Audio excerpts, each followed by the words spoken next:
go ahead and start. Hello, everyone. Thank you so much for joining us this morning. I am here with Marta and Phil Long. They are two newish members to our church. We are doing a Zoom interview because Marta and Phil are starting a small group. It will begin this Friday, February 5th at 7 p.m. The Zoom link will be in the video description and will also be on our website. But they are going to be hosting a small group, and they're going to, I'm going to be part of the small group too. I'll be the pastoral moderator. But we'll be reading through this book, Servant God. And so this morning we're here to get to know Phil and Marta a little better, and then we'll jump into and discuss the book. Okay, so my first question for both of you, and we'll start with Marta and then move on to Phil, is tell us a little bit about yourself, how you, where you grew up, what you currently do, and how you came to find our church. Okay, so I grew up in Glendale, California. First of all, thank you so much for having us. We're really excited to be launching this Bible study with the church. So I'll introduce myself. I grew up in Glendale, California, and lived there for most of my life. And then I lived in the East Coast, in Connecticut, New York, and Virginia. And I was there for about 15 years and happily in Virginia. And then I met Phil, and I moved to Seattle, and we were there for about 5 years. He was there for 25 years. Oh, wow. And after 5 years, we decided to move back to California. So this is where I grew up, but we're now in Orange County, and I was born in Puerto Rico. So I do speak Spanish. The reason why I was in the East Coast was to study medicine. I went to Yale for medical school, and I'm a physician internist. And I'm just getting back to work right now. After dealing with some family illness, I'm getting back to work, starting my own practice, visiting people in their homes. Yeah, that's amazing. Yeah, Marta has a remarkable history. I was born overseas as well. I was born in Landstuhl Army Hospital in Germany because my father was an Air Force officer stationed over there.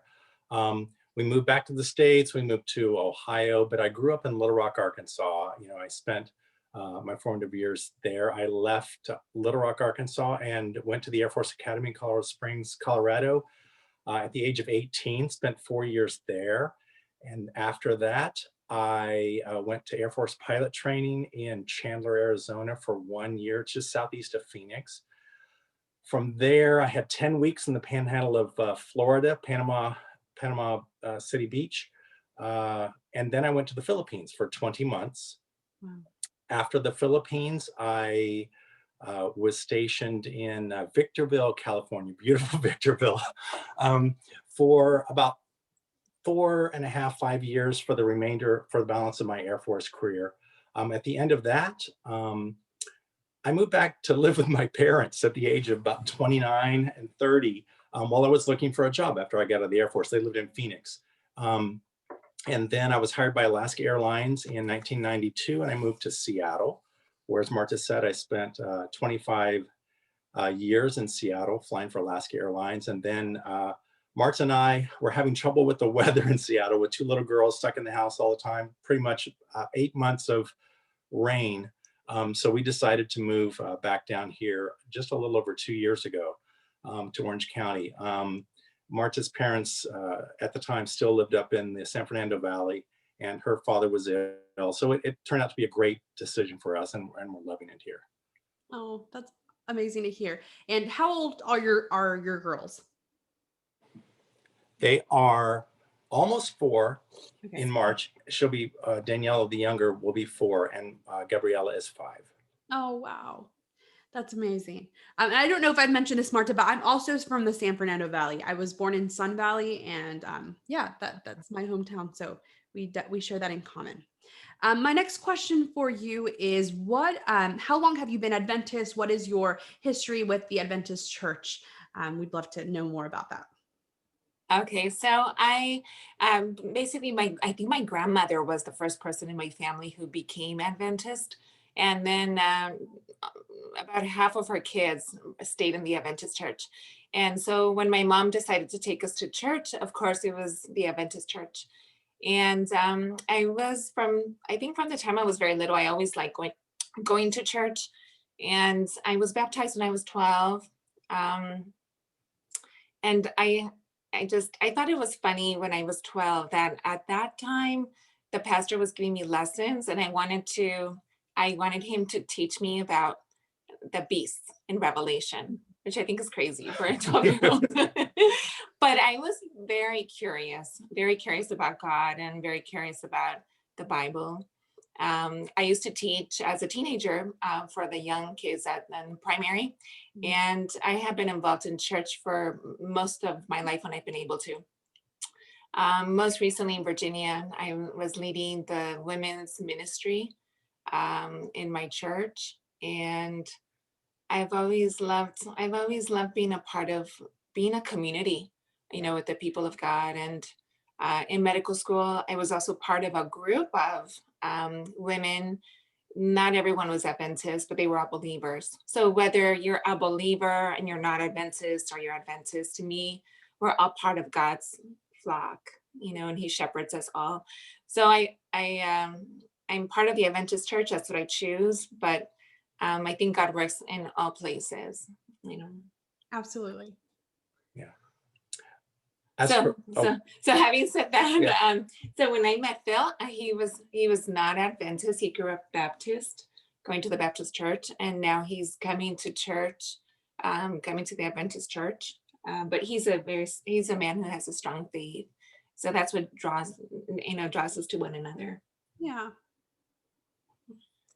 That's beautiful.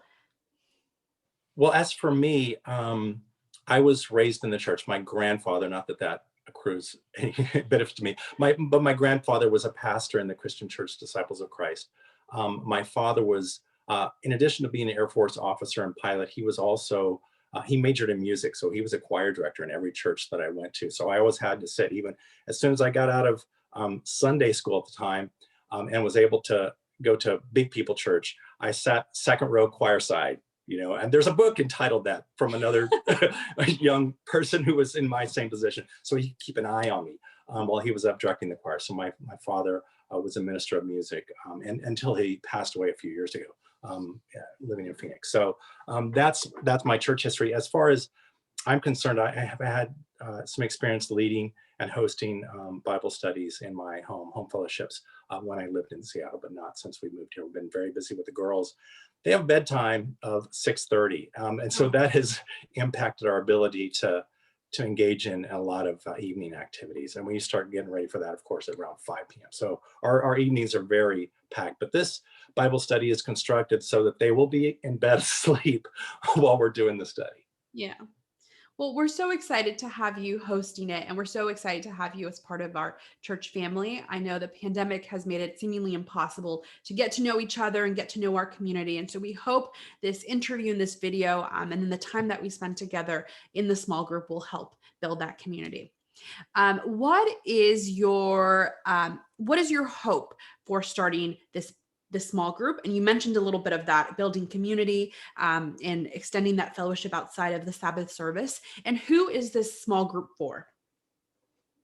So I have a lot of friends who are believers, and whether they go to church or they don't, they feel really disconnected. And this is before COVID-19. I think there's a lot of people that just need to find their community of believers, whether that's inside their church or outside. And just because someone is a Christian doesn't mean that you're automatically going to click together and have chemistry, right? It's those shared experiences. It's caring about one another. There's so much that goes into building community. But one of the goals that we have and that we're hoping also for ourselves, we want to be connected to a community of believers. So this actually was born out of our desire to want to reach out to others. This was before COVID, but we just find ourselves now in a good place to start this. So number one is for connection. Number two is for prayer. there's a lot of Christians that don't have anyone praying for them Mm. in their presence. I believe when someone says, I really need prayer, you know what, let me pray for you right now. Yeah. So praying for one another, and then learning and growing from each other. And one of the goals that I have for this group is that it's a place of trust where people feel safe and they feel that they belong and that we trust one another. So That's beautiful. And who would you say the target audience for this group is? well, so we want, the main thing is that someone has a desire in their heart. I believe God puts these desires there. So there's something in you that says, I don't really understand certain things about God. And you have that thirst and that hunger. This is the group for you. I specifically like this topic a lot because I'm going to credit a friend of mine who did this similar Bible study at the church that I attended in Virginia. And even though I had gone to church my whole life and I thought I knew a lot about the Bible, he really opened up my eyes. And I think it's actually one of the most important topics in the Bible, is trusting God. And that would be the foundation of everything else. So sometimes we don't understand the Old Testament God. He seems to be so different from the New Testament revelation in Jesus. But they're actually the same. And when you have people that are not in the church and they ask you things about the Old Testament God, and you're telling them he loves you, he just doesn't sound that loving. And we have to be honest, I think, as Christian believers, we have to be honest with that assessment that people that are not in the church will say that about God. And sometimes we ignore the bad stories. We just focus on the good stories, but God actually wrote this book and he wanted us to know everything in there. So I believe that there's a reason for that. And this Bible study is designed to teach us that this is the same person, and that we can trust the Old Testament God the same way that we trust Jesus, because they are the same.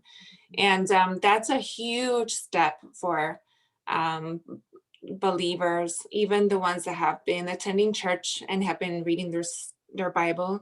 It's a big lesson to learn. I think it's a necessary lesson. And I call it solid food. Like the Bible, refers to milk. When you're a baby Christian, you're taught the basics, but then there's solid food, and solid food is for the mature believer. Yeah. So we're hoping that there's this Psalm 63:5 that says, I will be satisfied as if I had eaten the best food there is. And so I'm hoping that this is what our group will feel, is they'll feel satisfied. Yeah, that's amazing. Thank you for answering that. Phil, is there anything you'd like to add? No, I think Marta pretty much knocked it out. For me, I do have a couple of things to add. In addition to fellowship, I think there's an example to our girls of what the Christian life looks like, a community of believers that we can emulate and demonstrate to them. I picture there will be occasions when they are awake and aware, as we go down the road with this, and they will see, and eventually, there's a possibility we will do this in our home. And we will have music and, that whole sort of Christian community lifestyle that I think God models for us in the New Testament. In your travel schedule. Well, yeah, it does work well being on Zoom for my travel schedule. Although I've gotten a lot more senior recently, I'm in control of my schedule. So I pray that I will be able to actually be here instead of on the road on the, on the nights that, we'll be having the study. Yeah, that's amazing. And then Phil, just a side question. Are you still flying with Alaska Airlines? Yes. Oh, that's amazing. Well, I'm really excited to to be part of this small group. As we get into the book, how did you come across the book that you've chosen for this small group? So I've been looking for a book like this for a really, really long time. I'm just going to put that out there. And I had a hard time finding anything that remotely resembled the kind of book that I was looking for. And my book, the idea of the book that I thought should exist was based on my friend's Bible study. So my friend David Dildy is an attorney, and he called his study God on the Witness Stand. And he would take you through every single Bible verse in the Bible. I'm sorry, every single book in the Bible, and say, if you only had like Genesis, would you trust God? Just based on Genesis, and then take you through. But as an attorney, he really put God on the witness stand. This is what God is actually saying about himself. I said, David, you need to write a book. So I can't find anything like what you're talking about. And this is really such a nice topic. Well, I think David's still working on his book, but as I was thinking, I really want to do a Bible study on this. And it turned out I walked into the ABC in Glendale. Oh my goodness, the book was there. I couldn't believe it. Yeah. So I walked in, I said, oh, this sounds like the topic. So I opened it up and I started reading it. And that was God really answering a prayer for the book, for the topic. So I would say that, and I mean, I can't remember the last time I was in the ABC. Yeah. So it was really divine, in my opinion. That's amazing.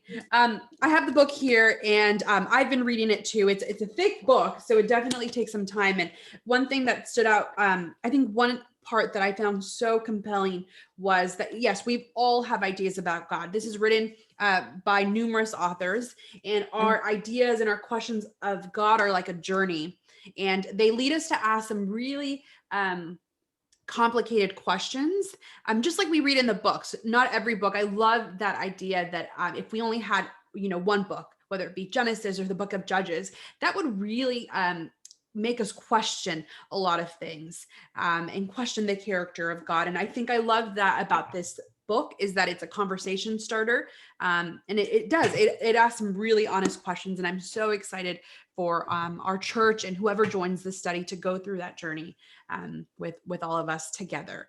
I'm hoping that no one gets discouraged with the length of this book. So we acknowledge it's a big book, and some people might not have time to read it, but I just want to encourage everyone that we know people are busy, and we're taking that into consideration. The second one is that I think that this is a very thorough exploration of the topic. Yeah. Sometimes we try to make it quick and easy, and it's just not going to be that. So this is a very deep exploration of the topic, and by the end, you'll be so happy you read it, but we're going to go through it slowly. Sounds good. Yeah, we're really excited. What would you say is, what do you look forward to most about reading this book together, about meeting together once a week? What would that be? Doing it. I look forward to getting to know people, and developing the friendships in the church, and in a significant and in a meaningful way. And I look forward to sharing our faith and our struggles and how God is carrying us through that. And that's what I've gotten out of other Bible studies too, as an aside, but obviously the meat of the substance that we're going to be studying is a main draw too. This was a topic I'm very interested in, and I want to study more about it. I want to know I haven't read the whole book yet, and I want to continue reading it and see what they have to say, because the more I read, the more it just solidifies your understanding of who God is, and that helps you grow in your faith. So I love that. Yeah, for me, my thoughts initially went to just learning about the Word, learning about God, and in using this book as a tool to guide us in that. Then I realized that's an interesting aside. It'll be good to grow in that way. But like Marta, it's all about the people. It's all about the people that you meet and the fellowship, the encouragement, the community of believers. Um, that honestly, we hope to make friendships here that will last the rest of our and their lives. Those are the things that you really carry away. Those are the significant things. Yeah. That's amazing. The beautiful thing about small groups is on Sabbath morning, we present a message and it's clean and it's cut and it really avoids the messy. And the beautiful thing about small groups is that you get to get into that struggle, both hearing your personal struggle and getting to, there are some complicated and messy texts in scripture, and getting to kind of work through those and find God in those texts is going to be very exciting. For the last part of our interview, I have something that I call fun questions. They're going to be rapid fire questions. And so the first one we're going to start off with is, what are your hobbies? When you're not working and you're not at church, what do you do for fun? I love to be outside. I think my favorite, I've done triathlons in the past. I'm not doing them right now, but in order of activities, I love cycling. I love running. I love lap swimming. And if I can bring my girls along and they can ride their bicycles and I can walk, we actually recently did a little bike ride on the Jeffrey Trail where they were both riding their bikes with training wheels and I was riding my own bike very slowly. They want to stop and they want to look at a snail. Look, Papa, here's a bug. And it's very, I'm like, I have a personality that just wants to go and cover ground and go hard, but I'm having to learn to slow down and, accommodate my girls' speeds and activities. So that's one. I love being outside and exercising. Yeah. I love that. What about you, Marta? Well, it's hard when you're a mom, So I'm trying to think back. What did I used to do back in the day? I used to enjoy traveling a lot. I like traveling all over the world. I used to like to do medical missions. I used to like riding my bike. I had done a marathon, sewing. I'm a very curious person. I like to do a lot of things. Right now, it's about taking care of our little babies. So when I have free time, it's all about them and taking care of them and working on my business. And we do have a tandem bicycle, Marta. Oh, wow. We have a tandem bicycle so we can stay together when we ride too. So that is one of her hobbies. She does like to ride the bicycle as well. That's amazing. I have a question that I didn't include in our email, but it's something that I just popped up and I'm curious about. If you have a night, and I know with kids, this is probably not, this is probably a very rare thing, but if you have a night to sit down and watch a movie together, what is your preferred genre? That's a hard question to answer because we don't get to watch a lot of TV. You know what? He has done something that's really nice that I really appreciate, I think, is that we like to keep our girls screen free. Oh, wow. So we record the things that we like to watch. Okay. And so when the girls are in bed, what we actually end up watching together is NFL. Yeah. Okay. So we have to stay off Facebook. We have to stay off everything because people talk about the games and the score is going to come out on your Google feed and all that. So we're very good about that so that we can watch it without knowing who won, like hours after the game is over. And we can TiVo it so that we can totally skip commercials and we can really condense the football game and just watch it and get it done, which is, very time efficient. Yeah. Are you a Seahawks fan? We are Seahawks fans. You're both Seahawks. Okay. Nice. Okay. Our next rapid fire question is, what's on your nightstand currently? And it can be anything, really. A lamp. My alarm clock and my phone charger. I'm sorry, that was a letdown, but nothing exciting there. That's okay. I know that's an interesting question. And then what if you could have lunch or dinner with anyone dead or alive, who would you choose to have lunch or a meal with? There's so many people that I would love to get to meet. So this is a hard one. I I thought about this question because you gave it to me in advance, but I couldn't really narrow it down to one person. I kept thinking my grandma when she was younger. I kept thinking I would love to actually have lunch with Jesus. You know, I would love to have lunch with the president of the United States, all of them. You know, so there's a million people that I would love to talk with. Yeah. The person who popped into my mind for no particular reason was Albert Einstein. Hmm. Why not? Yeah. Yeah. That would be an incredible opportunity. And the last question that I have for you, and it was kind of a little bit like the nightstand question, but what are 2 things you carry, Marta, in your purse at all times? And what are 2 things, Phil, you carry in your, because you travel so much, 2 things you carry in your travel pack? I found it very interesting in this way. I mean, this is like every person, you know, you have to have your cell phone with you, and a pen. I like writing, so I'm always constantly writing notes, and not very interesting. For me, let's say I'm going on the road. I mean, you're right. You've got everything. Oh, my running shoes. They're always in my bag. My running shoes, and usually, a pair of swim trunks and goggles. I've got a little pack that has my little Garmin and my heart rate monitor. I've got a little pack where I can work out. I can swim, bike, or run, pretty much anywhere I go. So it's a minimal equipment. All you need is a pair of shoes and some shorts to go running, and a pair of goggles and swim trunks to go swimming. So That's amazing. We learn these things when we ask these questions. So this is, I know it sometimes doesn't seem like a very interesting question, but it's always interesting to get to know, whoever we're talking to more. But anyways, Marta and Phil, thank you so much for your time. Again, we want to remind whoever is watching that the small group is starting on Friday, February 5th at 7 p.m. and we'll be meeting every Friday at 7. And Marta and Phil, who you got to know a little bit through this video, will be our hosts. Thank you so much for doing this and for spending this time with me. Thank you. Thank you, Tanya. Thank you. Okay, I'm going to stop the